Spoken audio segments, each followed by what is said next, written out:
Welcome to the STARS program, seniors taking active roles in society. And now, here's your host, ANITA FINLEY. Linda SAUGET, she's the yes girl. Hi, Linda. Good morning, Anita. How are you?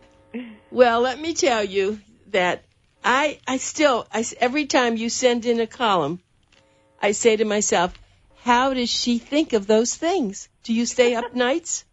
Thank you so much. I mean, you're my greatest fan. Well, it's true, though. I love what you do. And for those listening, if you go to the Boomer Times, you'll see a column called Think Yes, and it's all from Linda SAUGET's book, If You Think It, What? You think it, right? If you think it, what'll happen? If you think it, so shall it be. Ah. That was the genesis of the book title. Every religion has a phrase in their religious text to that effect, and it's something that has just been a philosophy, a knowledge for thousands of years. And I heard Dr. Mencia talking about physical health, and the mind is connected to the body, so mental health is related. One of these days, Dr. Mencia and I should do a tag team on the show and talk about the relation of the mind and body. Oh, absolutely. He would love it because that's, I think, what keeps him going. He was saying that his life is so full from his work. He's now constructing beautiful extra things on his house, and he does. He spends a lot of time working and thinking, and that's why he always has the most positive attitude. And you know what? I don't think there's anything more important than a positive attitude. People with positive attitudes live longer, they're happier, they have fewer medical problems, and they have all the problems that anybody else does because life has ups and downs and challenges, and people with a positive attitude go through everything that everybody else goes through, but they get through it a little easier. They aren't as damaged by it, or if they are damaged by something, they work through that easier, and that's why they're happier and they live longer. They deal with stress in a better way. So I think a positive attitude to mental health and physical health is so important, and it's something that we can develop. It's not something that you have to be born with. Having a positive attitude, how we process the world, how we interpret the events that happen to us, these are all things that we can learn. And the benefits of it have been actually scientifically proven and written about in peer-reviewed science. It's not woo-woo, as you know, some people might think that it's airy-fairy or woo-woo. No, it's not. It's actually peer-reviewed science proves the benefit of a positive attitude. So that's why I love to write the column every month. It's one of the things I absolutely enjoy doing because thinking about what I'm going to put down in that, short column, it puts me in a good frame of mind, thinking about how I'm going to express a particular idea each month. So and Linda actually is a very high-powered professional. She works in the medical field, and so this isn't something she sits in her easy lounge chair and just decides to do, but maybe that's why she is such a good writer, because she is able to take in everything around her, just as Dr. Mencia before was saying about the senses, the integration of the senses. So if you're working or you're volunteering, it gives you more opportunity to bring in other things. What I love about your column is the fact that you keep pushing the word choices. No matter what happens, you have a choice. Yes. I mean, there's no question that that's, I think, one of the most important things that we can teach our kids, ourselves, is that you cannot control what happens to you for the most part. I mean, some things you can control. But there's just a lot of things in life that you cannot control. But you always have a choice about how you react to it, what you're going to do about it, what your attitude's going to be, what your behavior is going to be. We have a choice. Now, we may need to think that through. We may need to stop and say, now, wait a second. Here's a situation. I have a choice on how I'm going to deal with it. You might need to think that through. The more you do that, the more second nature it becomes. Like anything that you practice, you become good at noticing your choices and your options and not being stuck and not being paralyzed or frozen by a situation. You can pull yourself up by your bootstraps and say, okay, this has happened. Now, what are my choices? What can I do? And based on what you just said, I'm glad we're talking about this.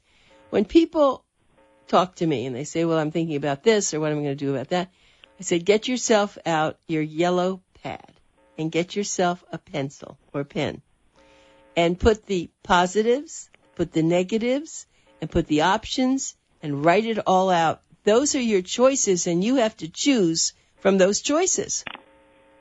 That's right. And, you know, you're good at doing that. I see you do that in business when you're brainstorming, getting out your yellow pad. That's right. I do a lot of mind mapping because it's one thing to sit there and have it in your mind, but if you see it out there and you put the energy out there, and when you share it with friends or with colleagues, it opens up a lot of avenues that you can't really just think by yourself sometimes. You have to share it. You have to do things. The biggest thing in business now, people have these rooms where they go in, and it's all magical rooms, and the walls now are all, you know, they're you write on the walls, and then you can erase them. It's a different world.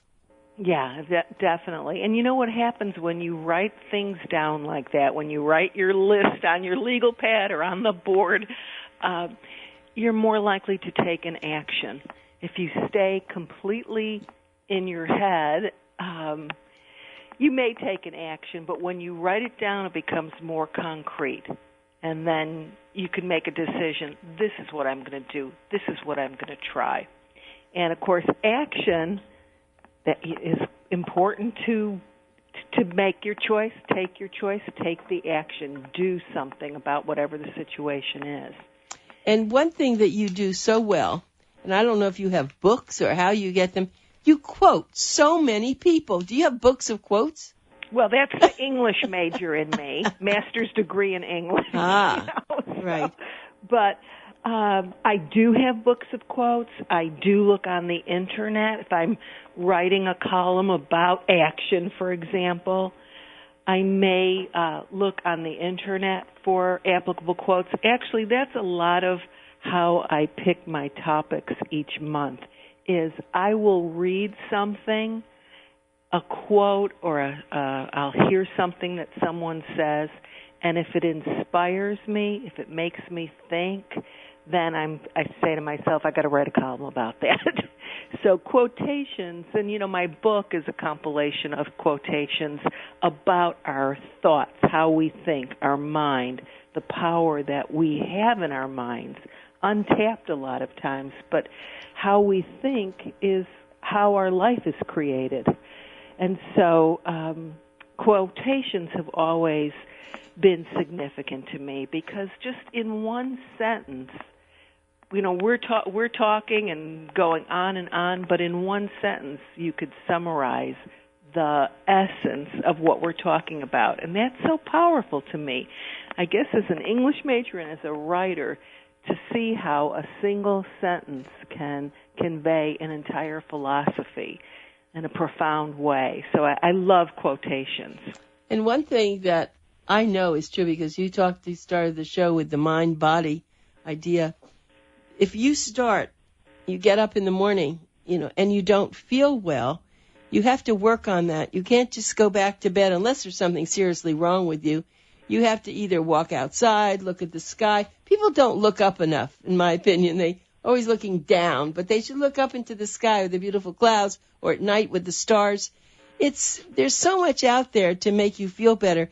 The one thing that I also read a lot of times where people, and amazing how inspiring it is, where people are sick with all sorts of disease, and yet they go through it. And I always wonder, what is it in them that moves them forward and that they can just keep going and have such a positive attitude?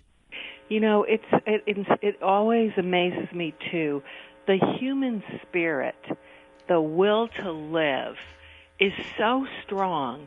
How people under the worst of circumstances, and even people who don't have a positive attitude, there's something in human nature that makes us want to keep going forward and keep living. And so it's inspiring how strong people can be under the worst of circumstances. And just observing that is a lesson to us. And you're right about looking up.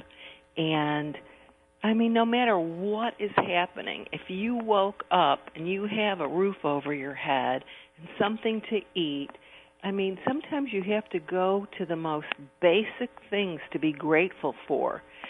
You may have things wrong in your life, in your health or whatever, but instead of thinking about that, switch your focus.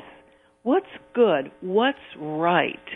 Because that's going to release hormones in your body that are beneficial to your health. That's why I say I have to have a tag team with Dr. Mencia. But our thoughts release hormones in our body. If you sit there looking down and feeling down, you're not helping yourself. If you're trying to feel better, if you're looking for the positive, if you're looking for things you're grateful for, that releases stress in your body. And that alone makes you feel better. That's so true. And I always keep my distance from people who are negative. I really do. I like people, but if they always talk about negative things and they just berate everybody, and I just really stay away from them because it can be contagious. I do too, and you're right. You know, there's an expression, attitudes are contagious. You know, choose a good one, pick a good one. That's a good quote. I don't like to be around negative people either. And so my friends and the colleagues that I spend the most time with are the ones who solve problems. They're doing something. They're helping people. They're dealing with whatever's going on in their life, but in a positive way. Complainers and, negative people, they drain you. It's draining to be around people like that. So I agree. I surround myself with positive people. I surround myself with positive thoughts. That's why I love quotations so much. I have a thought of the day calendar of all positive thoughts. What's the thought of the day today? Oh, well, let me go in and look at the calendar. And look. I'd like to know what your positive thought for today is. Well, this is a calendar by Mike Dooley. I don't know if you know who he is. I don't. He's one of my favorite teachers. He is a speaker and a writer. And so this is a perpetual calendar, so it's not a year, but every day there is a thought. Okay. And so he writes, these thoughts are written as if he's the universe. So this is a message from the universe, and it's something that we actually just talked about. And the thought today is, one of the things I've learned from witnessing civilization after civilization after civilization is that one should never underestimate the profound resiliency of the human spirit, nor how swiftly things can change for the better, often overnight. The universe. He always signs his thoughts, the universe. That is very powerful, isn't it? Talking about. Don't underestimate the profound resiliency of the human spirit, or how swiftly things can change for the better, often overnight. Isn't that a powerful thought to start your day with? Yes, especially in our day and age of politics. And I just think people have got to get away from the television and watch politics. No matter who you're for, it is really debilitating. You can watch 15 minutes a day, but I see people spending hours and hours watching television and listening to some of those radio shows. So talk about getting yourself in a bind. You're right. That could get you in a bind. I mean, one of the things about repeated, regardless of what side of the fence you're on or who you're for, right now in our politics, the way this is just what we're talking about too, because the way you interpret an event, people are viewing the same news, the same event, and if you look at Fox News, you get one spin on it, and if you look at MSNBC, you get another spin on it. Same news, different way of looking at it, and that's really kind of validation of what we're saying. We have a choice that we view the world through our own eyes and our own perception, but it can be very confusing if you're watching it and you don't have a strong center or opinion yourself, a viewpoint yourself. It can be very confusing. Yes, so you do make a choice on what you watch, but you make a choice on your friends. You make a choice on what you eat. You make a choice if you're going to exercise. This is very important in your life, and you have to start adhering to what your mind's telling you to do. Your mind knows what's best for you, but you have to follow it, right? You're right. I mean, I hear people say that they're unlucky or they've had bad luck all their life or they've had a very difficult childhood or, they ruminate on all the things that are wrong. And the thing is, you've got to practice not doing that. It is a choice what you choose to remember and think about. And the point you just made is so true. We think about what we eat. Is it healthy? Is it fattening? I mean, most people have that calculation going on in their mind. We think that we should exercise. There's no question that that's good for our mental and physical health. So we make these choices, whether we're going to eat healthy or we're going to exercise or not. And it's the same thing about choosing your attitude, what you're going to, how you're going to process your world, what, point of view, what perception, what decisions you're going to make, what actions you're going to take. These are all choices. Sometimes they're unconscious. You just do it. You just know what you have to do in a situation and you do it. But it's still a choice. Yes. The actions you take. One thing, excuse me, Linda, I just wanted to tell everybody that Linda SAUGET is our guest. I just want to tell everyone who you're listening to. She wrote the book, That's How I Met Her, If You Think It. And it consists of positive quotations, and her title of her column every month is called Think Yes. And when you finish reading it, it's a short column, but it is so packed with contagious, positive, loving, friendly, funny sometimes items that you can take and start cutting them out, putting them up on your mirror for the day when you get your magazine, and you will be better off. I just know that, Linda. You really do a great service to our readers and to people as a whole. And then I want to say one more thing about Linda and I. We love to go to the theater. Most of what we love are the musicals. We adore them. And I think that there's a lot of positive in seeing people dancing and singing and moving. And when I come away from those, and I know it's the same with you, I am so refreshed and so happy.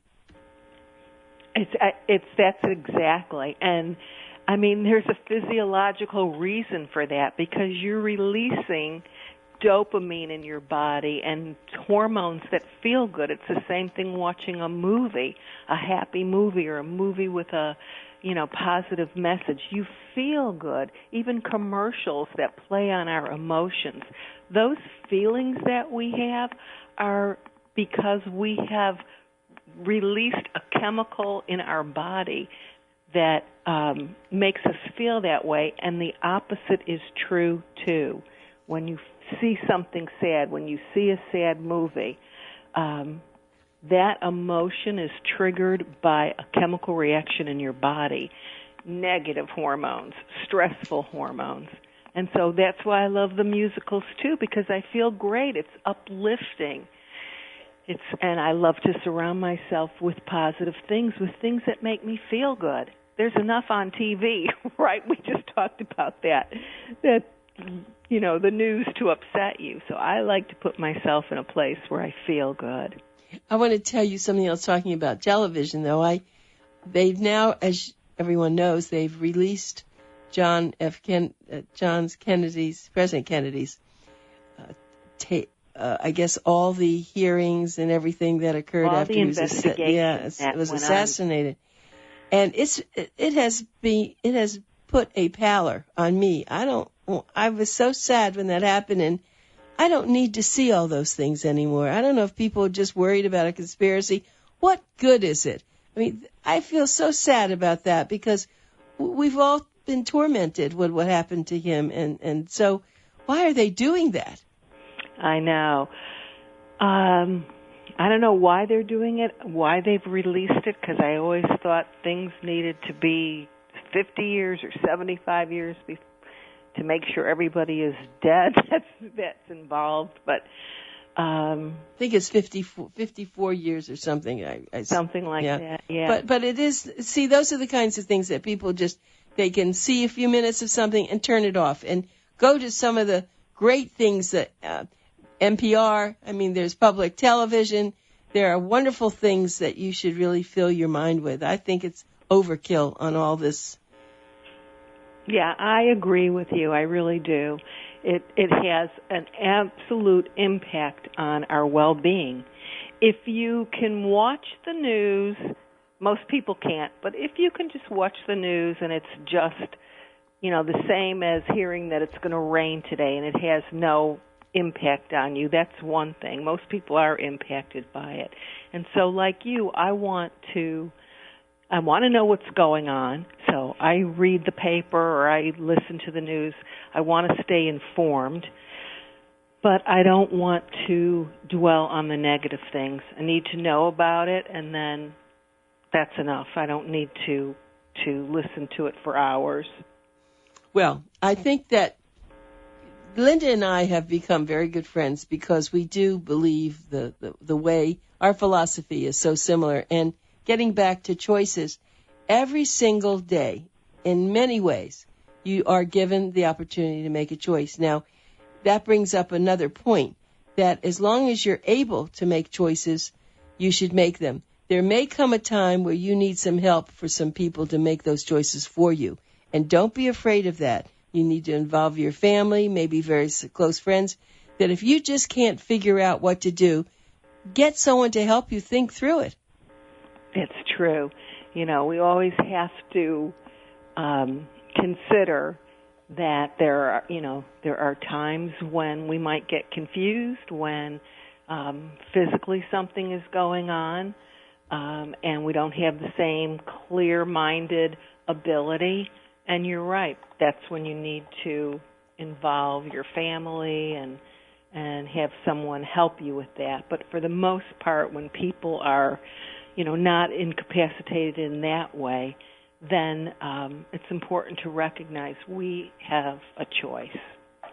Well, I was thinking about my dog Charlie because I talk to him a lot. He helps me with my choices. And you have a wonderful cat that you probably talk to also. I do, too. That's the wonderful thing about pets, for sure. They don't answer us, but in fact, I was traveling and my cousin said, you talk to yourself a lot, don't you? Bill used to say, are you talking to me? No, I said, I'm talking to myself. Well, you have to talk to yourself because you need good advice. That's very good, Linda. Well, Linda, it's really always such a pleasure to talk with you, and really, no, I have no idea what you're going to write this next month, but I just quiver to wait to hear it, and I have been begging Linda to do a book, to publish a book.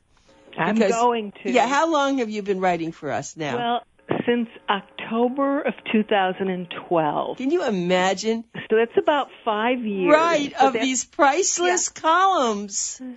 So when I get enough pages, or when I can sit down and write more than one a month and I can compile it, I do, because this is really my passion.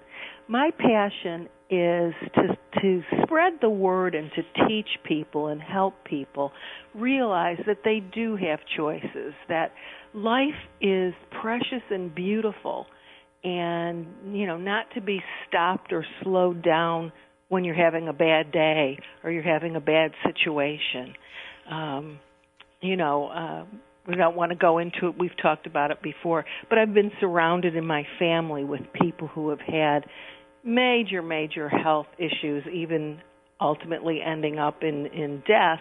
But during their life, how they dealt with it was an inspiration. I think that was some of the teaching that I had, even though it wasn't, someone didn't sit down and say, learn this, but just by observing that.